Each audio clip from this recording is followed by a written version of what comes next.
নিজের বাড়ি ভালো হোক কিংবা খারাপ হোক, নিজের বাড়ির মতো শান্তি কোনো রাজপ্রাসাদেও পাওয়া যায় না। এই কথাটি একেবারেই ধ্রুব সত্য। এই বিষয়ে ছোটবেলা একটা গল্প পড়েছিলাম না আমরা, সেই ছোট্ট পাখির গল্প। একটা টুনটুনি পাখি আর চড়ুই পাখির গল্প ছিল। সত্যি নিজের হাতে গড়া তৈরি নিজের বাড়িতে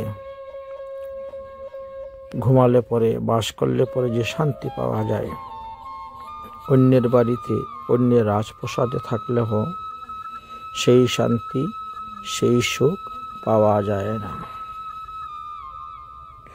বাবুই পাখি ডাকিয়া বলেছে চড়াই, কুড়ে ঘরে তাকে করি শিল্পীর বড়াই। আছে না গল্পটা? সেইটাই।